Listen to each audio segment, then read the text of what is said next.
As U.S. President Barack Obama and Israeli Prime Minister Benjamin Netanyahu tried to rekindle their romance between the two countries, is there a double standard in the media when it comes to Israel and terrorism? Joining me now from New York to discuss this is blogger and filmmaker Danny Schachter.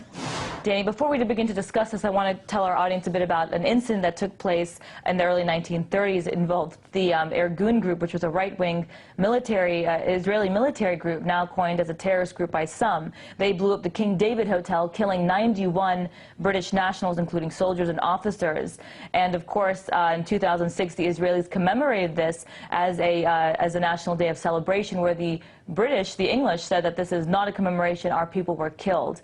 So why don't we know about the Irgun, and why do we hear much more about Hamas and Hezbollah over, say, groups that have now been designated by some as an Israeli terrorist organization?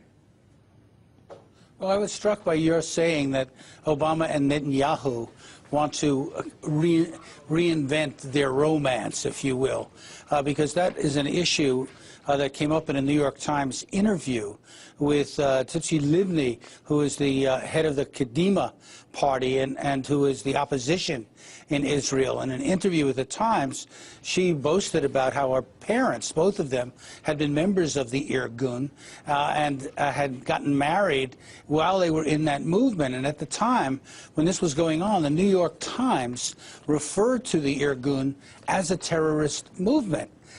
Now, in this recent interview, Deborah Solomon, who's an excellent interviewer, but nevertheless, I guess in the course of her banter with her, she said, oh, that was a more romantic era.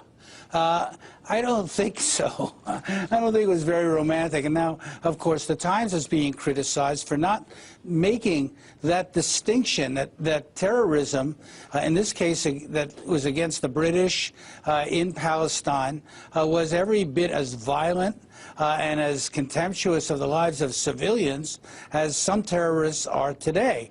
And that if you're going to be anti-terrorist, you need to be consistent and oppose terrorism. Danny, I want to ask you why the American people don't know about this specific organization, the Irgun and the Haganah, for that matter. I mean, these are two groups that were involved in some very violent acts against both British and American forces back in the day. And now you have Rahm Emanuel, the current chief of staff of the president. His father is a former Irgun officer, as well as Yitzhak Rabin and a lot of the other Israeli prime ministers. So that's almost, for example, as Khalid Mashal, the head of the Hamas, becoming the Palestinian president, then us praising him. Is there an obvious double standard, and why don't the Americans acknowledge the fact that there's two different sides and we only acknowledge one?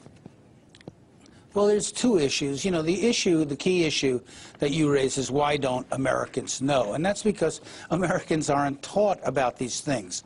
Our media doesn't offer context. It doesn't offer background. It doesn't help people understand the underlying dynamics. When people hear Israel, it's always Israel versus, you know, the Palestinians. It's not Israel as a country which is itself engaged in an internal debate over what Israeli policy should be. The right wing happens to be dominant in Israel right now with Netanyahu and Lieberman and others who are, you know, extremely conservative. They don't necessarily represent everybody in Israel, and most Americans don't know that either. So to expect that they would know about Israeli history that goes back many, many years, Danny, if I could just be asking a lot. You know, this is an indictment of our media and our educational system. Danny, if we could look back now at the Gaza flotilla attack, I mean, we had video footage from the Israeli Defense Force out for a while that showed, you know, some of the Gaza flotilla activists were assaulting the Israeli commandos. But then we later got footage from cultures of resistance that showed the complete opposite. So the wheels of, I wouldn't call it propaganda, but media intervention here, are they so strong on the Israeli side that you rarely see the double standard created on incidents like the Gaza flotilla attack, but also the Gaza war? Well, I made a film called WMD, Weapons of Mass Deception. And a lot of the media engages in mass deception.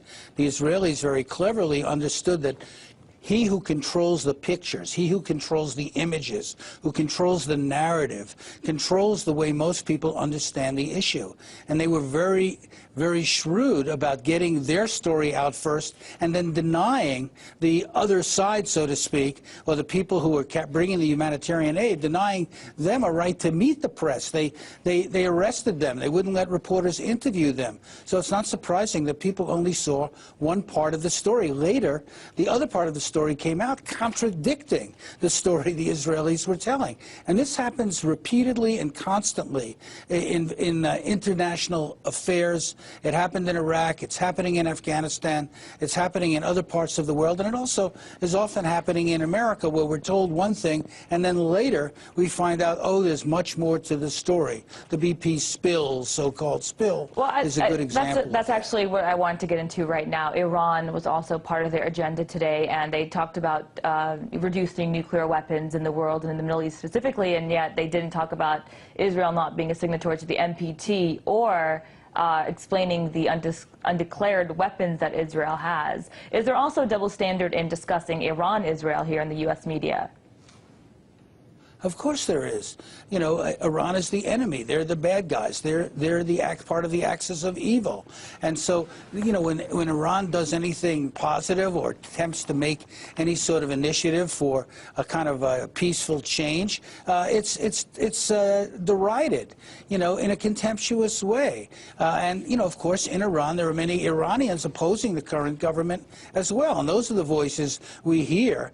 We don't hear the voices in Israel who are opposing the Israeli government in the same way we do about the Iranian government, because it's all consistent with what American policy thinks is important. And the media, unfortunately, marches in lockstep with what the government line is. And that's been a problem for many, many years. And I don't see it changing unless people sort of reject that. I think the presence of other media, RT and others, that are offering another perspective or other perspectives is so important, because otherwise we're only given one voice and one voice only. Well, that was filmmaker and blogger Danny Schachter in our New York studios.